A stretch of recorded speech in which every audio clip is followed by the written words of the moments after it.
Are you ready, Zoe? Yep. The British Sporting Art Trust has been sponsoring the annual Sculpture Prize for the Society of Equestrian Artists for several years. In some years, the judges have refused to award the prize because they didn't think the stand of entries was good enough. But I'm delighted to say for the past 2 years, the prize has been won by Zoë Carmichael. And today I'm pleased to introduce Zoe as our speaker. What surprised me when we were preparing for this talk was that Zoe has only been sculpting for 3.5 years. This is the 31st lecture in our series of online talks dealing with various aspects of sporting art. Again, as I've done before, I would like to thank Jamie Rountree of the Rountree Tryon Gallery for sponsoring this series. As I've said before, it means that we can continue to put on these talks for free. It also means that non-members and, more importantly, future members can join us. Again, we're recording this talk for future reference, and you'll be able to access the talk in future through the BSAT website. Zoe specialises in bronze sculptures of animals, particularly horses. She spent a lifetime in the saddle, which she says has enabled her to capture the spirit and soul of each animal. She trained at the Studio Gallery Romanelli in Florence, under the tutelage of Raffaele Romanelli. He placed her in the top 1% of pupils that he had taught over the past 15 years. High praise indeed. In commenting on her winning hunt horse bronze, Catherine Field, our Packard curator, commented that Zoe has a sympathy and understanding of her subjects so rarely found in the history of equine sculpture. It is akin to that displayed by Alfred Munnings in his bronze of Brown Jack. Again, very high praise. Zoe has been the first ever Sculptor-in-Residence to the Household Cavalry Mounted Regiment. She will be talking about her work with the Household Cavalry and her plans for future years. As usual, Zoe is happy to answer questions at the end of her talk. The procedure is that you use the Q&A button in the bottom right of your screen. You type in the questions and I put the question to Zoe at the end of her talk. So, without much ado, over to you, Zoe. Great. So hopefully everyone can see the screen and hear me. Tim, hopefully you can hear me. Is that all right? Maybe he's Yes, I can hear you. Great, great. Phew. Well, thank you very much for that introduction, and I'm delighted to be able to come and talk to you about all things sculpture and my journey to Knightsbridge. And thank you so much to the sponsor and everybody who's organised everything to do with the hunt horse winning a prize and putting the hunt horse in Palace Gallery. And here we are now talking to all of you. So it's a pleasure to be here, if you see what I mean. So for those of you who don't know, I sculpt bronze horses and other animals. And actually, this is a great audience because quite a lot of it is sporting art. And here are some of the range of my sculptures. And everything from Kitty's Light, the record-breaking National Hunt Racehorse. There's Hunt Horse, the sculpture that really sort of kicked everything off for me. And I also do dogs and more of that later. And I'm going to hopefully have some more canine updates for you later on in the presentation. I thought that it'd be nice to zoom in a bit more on Kitty's Light, who was a commission and an absolute joy to meet and then sculpt. And Jack Tudor, his jockey, who's ridden him his entire career, and what a career he's had so far with his 3 wins in 2023 and then 5th in the Grand National last year. I think at one point I spoke to the owner, we thought he was going to win it, but maybe we save that for next year. So today we are going to focus on the Household Cavalry and the work that I did for them, and basically how I got to Knightsbridge. And hopefully some interesting facts you'll come away with, such as these feathers here the drum horses, you have to ask the king's permission if they need to be trimmed. And there are many things that I learnt over my time with the Household Cavalry, and they were amazing at supporting me and letting me be fully immersed in their camp. And I got to know them and their horses really well. And this was a photo that I took, and I could recognize a few of the horses and soldiers and officers. And that was amazing. It was amazing to be a part of it. And so hopefully I can share it with you. So for those of you who like a list of what's coming over the next 15 to 20 minutes, I will talk about the horses, the process of making the bronzes, the wider impact of my sculpting, and I will give you a sneak peek. You're actually going to be the first to know, because we got the green light at 20 past 10 last night. So I will show you on the last slide what is coming next. And they say a picture paints 1,000 words. So I thought we would start by watching the short film, 4 minutes and 30 seconds to be precise, about the making of the Household Cavalry bronzes for some context, and then we can go into some detail.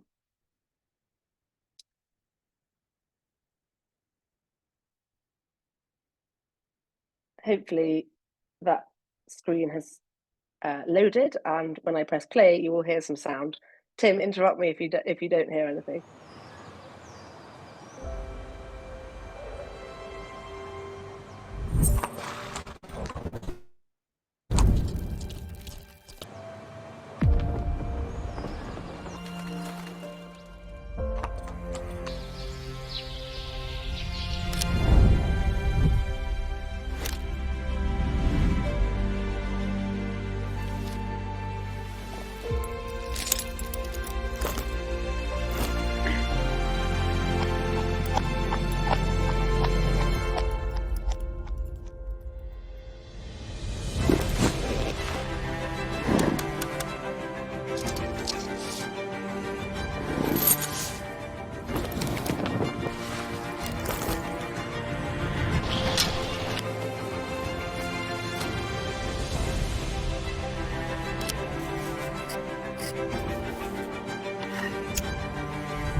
There we go.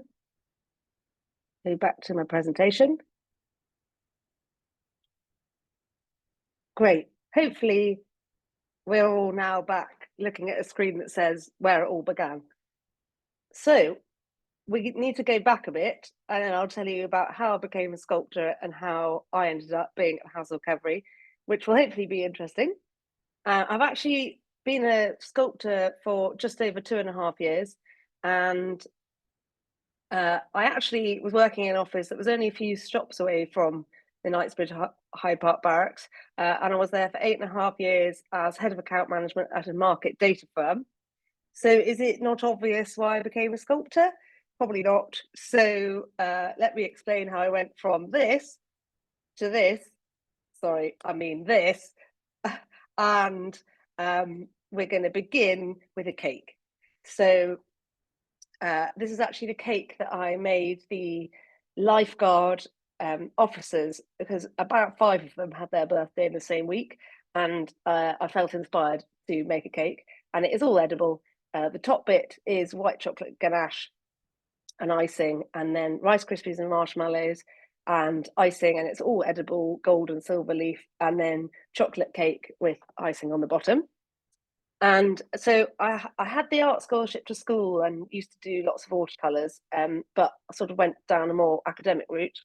But when I was working in my job in the city, I used to run events as part of a charity initiative called Bakewell, which I set up. And we wanted to promote mental well-being through doing things that were creative. I felt that we were all on our screens too much. Ironic that we're on a screen now. But yes, we used baking for that. And I made lots of cakes that looked like things. And it was this that led me to think that I might like to do a 2-week sculpting course. And of course, crucially, I chose Florence. Why not? I mean, really, why not? All the old masters, Michelangelo, Botticelli. I think it's the centre of the history of art syllabus at school. And everything is very beautiful, very inspiring, and very delicious. So after my 2-week course, I rather boldly quit my job and moved there for a year. I lived just on this next bridge down here, and I would cross over the bridge to a place called Studio Galleria Romanelli, and it is absolutely amazing place to go. It's run by Raffaele Romanelli, and he is a 6th generation family sculptors, and it's in this beautiful old church. And then the studio is just off to the left of that, and it's all naturally lit, and I think it's a little place of magic heaven. And interestingly, in the same building is the Charles Cecil School of Painting and Drawing. I'm sure many of you have heard of that. And I used to go to their history of art lectures every Thursday, not just for the free wine and crisps, but one of their lectures was really key to my sculpting, in that we spent a whole hour and a half comparing Titian's to Rubens and learning the nuances in compositional differences. Meant that I then applied that to my sculptures going forward. So down in the bottom left-hand part of the screen is Piaf Grande. I think that's just Piaf. Anyway, those of you who know dressage know that when a horse does Piaf, it has to have his head straight. But as Raffaele rather cheekily said to me once, the more angles the sculpture has, the better, the more beautiful it will be, just like a woman. So I really took that and my learnings from Titian and Rubens and added in more angles to the horse's tail, and made the ears bounce a bit more, because that would make the horse look more less stiff and more natural. And all of these little nuances I then applied to the Household Cavalry sculptures too. So when we look at Juno, she actually is ever so slightly looking slightly to the right, and then her tail swishes slightly to the left, and then you've got the S bend through the sculpture. Very subtle, but it is there, and I think that's what brings the sculptures to life. But anyway, I spent a lovely year going around looking at all the museums. I went to the Uffizi at least 3 times. And one time I just went and focused on just the depiction that different artists did all the way through the museum of just the Annunciation. And that was fascinating in itself. And one of my friends that came with me decided to depict cows. So that was funny and very enjoyable. for all involved. So then, if we pair this with my love of horses, this is the recipe that is sort of talking of cakes, so the recipe that made me become a sculptor. I have ridden my whole life, and this again, there's an audience that will hopefully appreciate talking about a partnership you build with a horse. So in the bottom left is Bertie. I've had Bertie since he was 4 and I was 17, and we went up all the levels together. I don't think I could jump those jumps now; they're too big. But when you build a partnership with a horse that you trust, you do. And is there a greater feeling than jumping Hamilton, the ex-racehorse, 17 hands, thoroughbred, who's been around Aintree twice over the Leicestershire hedges? And I do think that's probably top 3 moments of my life. So how did the Household Cavalry hear about my sculptures? Well, I decided that after Florence, I would have my first exhibition, aptly named Primi, and it was Florence meets the British countryside. And it was mainly to sort of tell everyone that I meant business and that I was going to be a sculptor.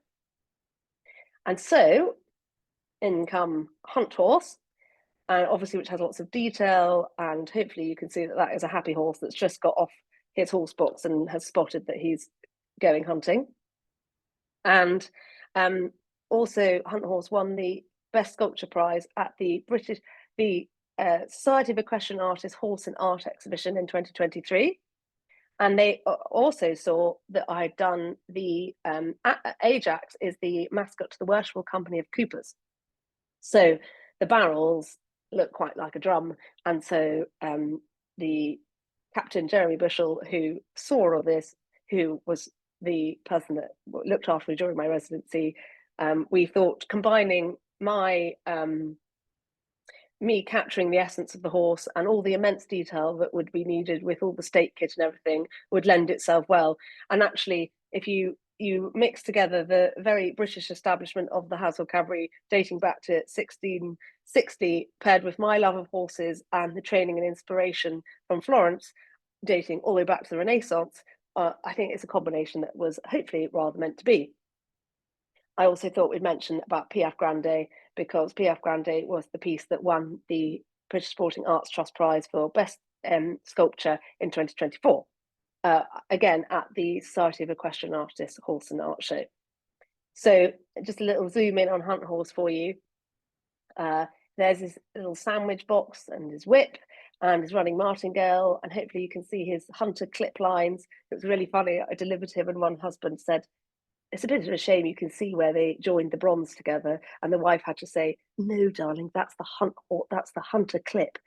So I'm quite glad that was put right. And thank you so much to Catherine Field for organising him being at Palace Gallery, and him being amongst the Munning, Stubbs and Charles Church was a rather pleasing pinch me moment, I have to say. And he's part of a limited edition of 12. They've all sold, but there is one artist copy left, and that is the copy at Palace Gallery, and he is for sale. So you know where to find me. So on to the Household Cavalry sculptures. There are over 200 plus military working horses, and they wanted to have a Sculptor-in-Residence to commemorate all the excellent work that the horses have done over their ceremonial duties, especially the last few years. And some of those horses served for between 15 to 20 years. For example, Hastings, who's that little sculpture down there, he served for about, I think it might be 20 years now. You know, he's done, we'll go into that in more detail, but he is seriously amazing horse. And I'm sure many of you saw either in person or on the television their involvement in the Platinum Jubilee, the state funeral of Her Late Majesty the Queen, and the coronation of His Majesty the King. And these sculptures are part of a limited edition for sale, and 10% is donated to the Household Cavalry Foundation. So we start with Juno, and she's the iconic drum horse and first mare to ever pass the selection process. And she was named by Her Majesty Queen Camilla in 2023. And some interesting facts you might like to know about her bronze is that her bronze is 55 kilos. I need a lot of help with carrying it. In fact, I sort of just ask other people to carry it for me. and it is the same weight as one of her silver drums that she wears. And the beard that swings down underneath her neck, and the stirrups swing on the sculpture. And on the real silver drums, the V of a Roman numeral broke off in the original casting. So one of the things that everybody looks for is the V broken off on Zoe's bronze, and it is. And a rather special part of her bridle is that she's got little crowns on them, and that means that when she's in state kit, she becomes the rank of a major. So anybody in the lower rank of a major salutes her as they walk past, and they really do, and it's very special. So then Verona is a charger of the Lifeguards, and she's here in full ceremonial state kit. And so officers normally have a charger that they ride. They don't ride any old horse, they just ride their horse. I tell you, they all have their favourites. And Verona is designed looking to the left, looking sort of alert and ready to go, as she would on parade outside Buckingham Palace with her division behind her, because that's where she would stand, so she would look to the left. And she actually has a double twisted curb chain, and if you get to see them, then compare curb chains on Hastings and Juno versus Verona, and the same goes for the bright chain, and they're both exactly as they would be on a Lifeguard charger or a standard horse of the Blues and Royals, which I'll show you next. Another fun fact is that there's 3 different types of sheepskin for Juno sculpture, Verona sculpture, and Hastings sculpture. So I had to sculpt 3 different types of sheepskin, and Verona's is the longest out of the 3 of them. And you'll see that there's this grey marble base it's an Italian marble base, and I wanted to pick something that would represent them being city horses. Otherwise, I like to use a green marble. But I didn't want it to dull down the bronze, so this was it took me months to find the marble that I liked, and I thought this one was good because the gold coming through here, the ambery gold, is like the gold thread in their tunics, and I think lifts out the patination in the sculptures. Underneath the base, normally with the sculpture you have a green felt base, but I put a blue one on as a nod to the blue, red, blue of the household division. So last but not least, Hastings. Hastings is very special. I think he's a favourite among many people at the Household Cavalry. I think I counted 8 where they said that he's their favourite. He's known as Tony the Pony to all the soldiers, and he has been responsible for carrying the standard, which is the flag, and the regiment's most prized possession. And Hastings has been in service for over 15 years, and he's taken part in musical rides abroad. I think he did both royal weddings, and I actually think a couple of people on this Zoom have actually ridden him, if I'm correct. Anyway, the features of his sculpture, you see things like the way the reins hang down on Hastings' sculpture is different to Verona's and Juno's. So Hastings hangs down perpendicular, whereas the others do not. And he also has a slightly different head collar fitting, and the buckles are different too. Lots of different buckles. The Foundry were thrilled about that, actually. So those were the 3 horses. And so I thought we would talk a bit about the process of making them. So I started with going and getting all the measurements I needed and seeing all the tack and the drums, which was absolutely amazing. And many thanks to everyone at the Household Cavalry for immersing me into their camp and everything that went with it. And you can see, looking at the drums, that actually, when I actually measured them, one of them is 10% smaller than the others, which feels obvious now that I think about it, for the different noises for when the drummer is drumming. And then the banner, all the amazing intricate stitching on the banner, and everything that goes into all their amazing state kit. And then I had the modelling stage where I would go in, and you can see how it starts with the wireframe, and then I build it up with the clay that I use, and I had a lovely time. I actually kept a diary of all my time at the Household Cavalry, and I think that actually might be worth more than all the sculptures combined. And as you can see down here, the Munnings painting is actually 200 years ago that it was painted. So rather nice that 200 years sits between my sculpture of Juno and the drum horse and Munnings's drum horse. So I very much enjoyed that part of the process, and watching them all perform at the Major General's inspection and at the King's birthday parade, and hopefully that injected some more magic into the sculptures. And then I took them to get them cast in Basingstoke using the lost wax method and patterning them into a traditional classic leather but brown, which you saw. Then we had a party. We launched them, and it was amazing, apart from the 30 minutes of torrential rain. And we had we made history, which was exciting. It was the first time there was an event being held in the tilt yard, which is very special because that is where these horses do a lot of their work, whether it's just the other side on the parade ground for the for trooping the colour, for example, or if they're in the tilt yard in the boxes. And everyone seemed to have a jolly time, and the officers and soldiers who helped were amazing. Particularly Ed and Tom, who stood in the boxes talking through each of the sculptures through the night. So that was great. And then they went to the Osborne Gallery. And if you want to see them now, they are at the Cavalry and Guards Club. And they will be going on a little tour. But for now, they are at the Cavalry and Guards Club.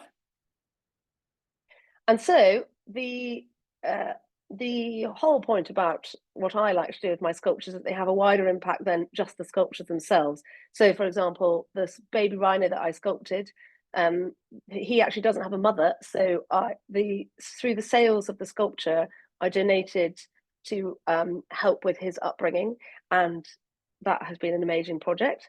But as we're talking about the Household Cavalry today, the Household Cavalry Foundation, who supports the soldiers and horses, is who I've been going to donate the money for. And I did some illustrations about the animals and everything that went on. I would like to try and create more fun and awareness, not just through raising the money, but also doing fun things around it. And then we used some of those illustrations to make a fun invitation for the launch of the sculptures. And then my online shop, we made some decorations of the wooden decorations of my paintings and cards and prints, which you can find on the shop section. And then the sales of those go towards the Household Cavalry Foundation. And then also just having some fun. So photographic competitions, the rhino bag, of the Christmas decoration competition, or who could take the best photo with the bronze. And it all has been a lot of fun. And so if you think of a charity that over the years I could support through doing a sculpture related and raising some money and awareness, then do let me know. So what's next? This is very exciting.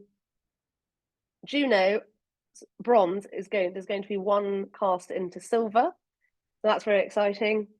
And I'm doing my first life-size project. A small little racehorse, which I'm very excited about. It's rather large. There's going to be some canine projects. Week after next, I'm back off to South Africa, and there will be a polo-related sculpture. And then, and this is the news hot off the press, I'm going to be sculpting for the Irish Guards, and this is Seamus, the Irish Wolfhound, who is their mascot. And that's it. Thank you very much for listening to me for 20 minutes. Shall I stop sharing my screen now? Right. You caught me unawares. Thank you, Zoe, for such great salesmanship. As from cake to bronze, I think should be the title of the talk. I'm sure Alfred Munnings didn't have to bake a cake to get all his commissions in the past. Don't worry, I didn't bake them the cake before. I baked it while I was their Sculptor-in-Residence. It was just a bit of fun. Sure. I was, I mean, just as an aside, you mentioned that you have to, or the king has to give permission for the Shire horse's feathers, is it, to be trimmed? Yes. You have to have permission to touch them. No, because they need to be cleaned a lot. But cleaning is okay, but trimming needs permission, does it? Yes, I mean, I'm not sure he's going to know if there's been some trimming, but yeah, I remember learning that had to happen in the past with the Queen. Our annual dinner on the 25th of February is at the Cavalry and Guards Club. Are the Oh, great. sculptors going to still be there? They should be, yes. And when you say they're going on a national tour, what does that mean? Well, they'll just go and I'll make sure that, because obviously they're for sale to raise money for the Household Cavalry Foundation, I'd like to make sure that they're able to be viewed. So I shall make a plan for them to go and be displayed places that will encourage that. So if you know of anywhere, do let me know. But the sculpture in Palace House at Newmarket's still there, isn't it? Yes, Hunt Horse is still there. Oh, right. I've just been told that the sculptures will still be at the Cavalry and Guards Club. You talk. One of the things that impressed me when you were describing your work was the amount of detail that has gone into getting the bridle and all the saddlery right. How much time does it take to get that right? Is it something you've got a feel for? Is it something you've had to just get right? Well, I suppose my illustration, my watercolors, is all about the detail and what's going on within them. And so I guess that just translates into my sculptures and making sure that, just as you would think, is that the way the muscle would work if the horse was turning to the left? You know, is that the way that the saddle is positioned? Does it have a keeper there? Does it not? And then when you just build that up, but by checking, well, if the keeper's there, does it then have something that's linked to it? You then just do get the detail by working from the, because everything's built from blocks upwards, and I think that's how I start. One of the things that always strikes me is that we, as observers, look at sculpture, paintings, and we see it and we look at it and we, in many ways, pass by. Is there a way, do you think, of communicating more the detail that's gone into a work of art? It's something that I'm aware of at Palace House, that artists before you have put so much detail and care into their work, and yet we spend 2 or 3 minutes, if at most, looking at it. Is there a way of learning how to communicate that, or is it just something that people have just got to stop and see? Well, I think it's probably a combination, really. It's making sure you could say, well, I'm going to stand here for 5 minutes and spot 3 new things I hadn't noticed before, to really mindfully, I mean, it's a mindful practice, that, isn't it? Really take in the piece of art, whether it's a sculpture or a painting. But also, there's nothing like the artist taking you through a sculpture to point something out.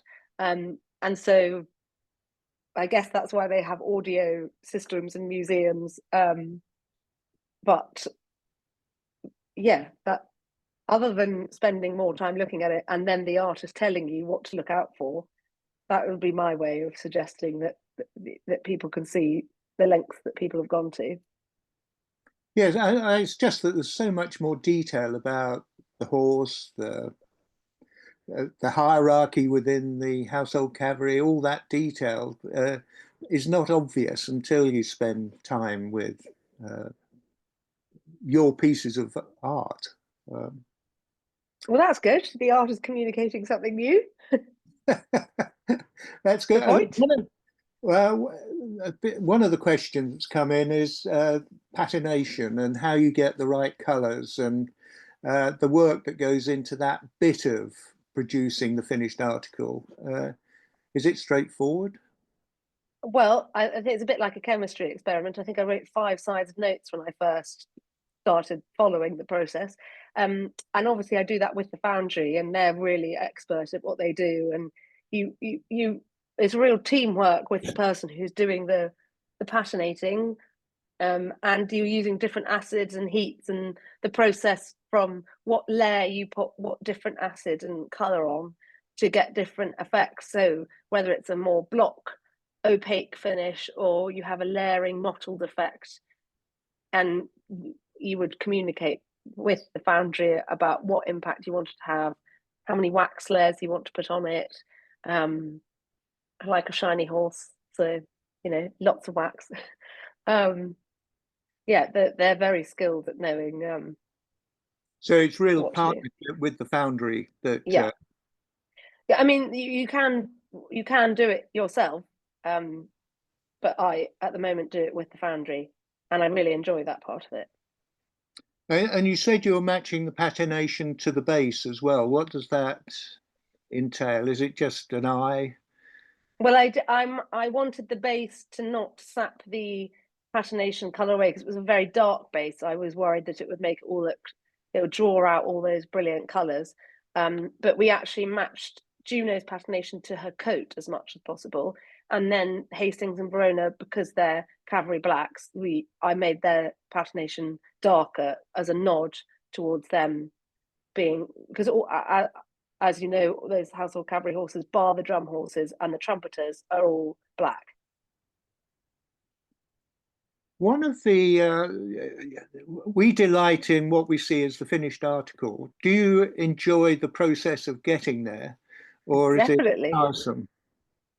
No, it's great. I mean, the first, it's a bit peaks and troughs. At first, you get terribly excited and you've built your armature, you're putting the clay on, and you think, yeah, the horse is appearing. And then there's a hideous 80% of modeling it where you're thinking, oh, that's not quite right. Or, oh, that horse wouldn't even stand up if it was real. And trying to get the likeness of the horse and the muscles and everything right and what it would be doing and making sure it's got soul and character. And then once you sent it off to the foundry, you take a deep breath, and then you sort of have to begin the whole process again, taking it through with the foundry, adding on all the extras, making sure the patination's right, picking the base for it. It's a bit like with a painting. You put the wrong frame on it, it sort of ruins the painting. So you have to be very patient as a sculptor, I find. And how long is that process from seeing from beginning to end? Is it? Can you put it in it, or is it? The foundry process is minimum sort of 12 weeks, so that's 12 to 14 weeks, and then you've then got to model it. I think from measuring, I measured around November, December in 2023. Did the modeling January through to May, and then they were cast ready in August. So it took about 9-10 months. And there's a specific question about how long to get the patination right. Is it? So that can be that day. It can just take a day. Right, so it's a pretty straightforward, once you know what you're up to. And yeah, there's a pre-discussion first, and then you just do it. You've got one of the horses, is it Juno, that's going to be made into silver? And where will that go? Well, that's been bought by somebody in America, but before she goes over there, they very, very kindly said that she will be on display in the UK for a little bit. And so hopefully everybody will see her before she goes to her new home. Oh. So she's off to the US, like many other. Yeah. Just first of many, hopefully. Munnings was 100 years ago, I think, rather than 200. What did I say? You said. Oh, sorry. Yes, I think you said. I meant 100. And there's 200 military working horses. Yeah. Sorry. Yeah, anyway, that's a minor detail that thought I'd point out. Oh, hang on, there's another question coming. Racehorses. I think you added one racehorse on as part of your future.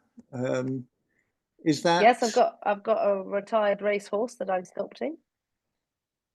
And I am doing more racehorses, as you know, going forward. right, you know you are, or you hope you are. I know I am. Oh, that's good. Oh, well done. Go where the money is. Um, Yeah, a combination of what I feel inspired to do and I would be good at. and would you go to other breeds other than thoroughbreds and the? Definitely.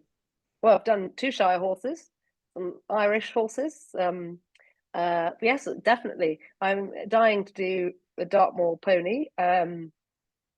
Yes, in short, yes, many. And what about human figures? Well, I've only done one so far, and I think there's a couple in the pipeline on horses or associated to a horse. I might try humans. I mean, I've got a natural affinity for horses and animals that makes me want to sculpt them. I don't, you know, some people are programmed to do different things, but you know, if I hadn't tried sculpture randomly for 2 weeks, I wouldn't become a sculptor. So, you know, maybe should try other things. Oh, so it wasn't a long-term ambition to give No, up I've never sculpted finance. before. Yeah, before that 2 week sculpture course, I'd never sculpted before. And it was only 2 weeks, or Yeah, the first initial one was 2 weeks. Then I went home, quit my job. Can you imagine? And then after a 2 week course, and then went out for a year. so it was a nat. But obviously, art and drawing were part of Yeah, your yeah, leisure pleasure. yes, yes, yes. Look at my little decorations. Oh, it's not a. It needs to come up a bit. Oh, So that's part of your Christmas decorations. oh, anywhere. My friend hangs them on her in her car on the rear view mirror. Well, instead of the dice. Exactly. Yeah, exactly. Uh, the who do you admire? Is there a sculptor that either from the past or present that you admire? Well, everybody, because I've only been doing it for 2.5 years, so I think everybody's pretty impressive. I like lots of different sculptors for different things. So effects that they managed to create, or places they've managed to have a sculpture, and the impact it's then had on the surrounding. And obviously, I got very inspired in Florence, and as I mentioned a couple of times about Titian and Rubens, obviously Michelangelo. I actually signed my first ever piece, and my friend made a joke about Zoë Carmichael, so that was, you know. Maybe you turn it into reality. Um, are you continuing with the Household Cavalry? Well, yes, at the moment, because I've got the silver piece. There is something in the pipeline other than that, which is being discussed, which is exciting. And obviously I've got my work with the Irish Guards as well. So you like a soldier? Well, it sort of just happened that way, hasn't it? But also, you know, other avenues, not just a military sculptor. Yeah. Is there an exhibition coming up? You had the exhibition at the Osborne. Yep, I had last year, at the end of last year, I had the exhibition at Horse Guards and the Osborne Studio Gallery, and the sculptures were on at Messens West. I'm having a little rest, getting on, starting some new projects, and then the 3 Household Cavalry sculptures will be they're currently at the Cavalry and Guards Club, and then there will be some pieces at Muse the sculpture company in Tetbury, but no obvious exhibition that's open for 2 weeks with everything as of yet. I need a rest. It sounds like it. Do you work? Our projects run in parallel, or do you concentrate? Yes, they are. Yes, whether I Well, like it or not. this has been a fantastic session. Thank you so much Oh, for great. giving up your time, for explaining the detail of how you've developed your work. And I think the enthusiasm for what you're doing comes through. It's much appreciated that you should talk to us today. Well, thank you very much for having me. It's my Thank pleasure. you very much. Will you be entering something for this year's SEA? Well, I can't not, can I? We can't guarantee that you will win. Shall I try for 3 in a row? Yeah, yes, go for the hat trick. Yeah. God, the pressure's on now. Thank you very much. And I wish you all the best in the future. And I Thank hope you we very can much. keep a link with the BSAT. Definitely. Absolutely. Our next lecture is on the 20th of February, Thursday at 2 o'clock UK time, when Sally Bills will be talking about the photography of Jim Meads. As many of you will know, the BSAT took over the archive of Frank and Jim Meads and their hunting pictures. And Sally will be talking about the best work that Frank and Jim have done and the care of that collection. And in March, I'll be talking about Ben Marshall and his sporting portraits. So thank you very much, Zoe.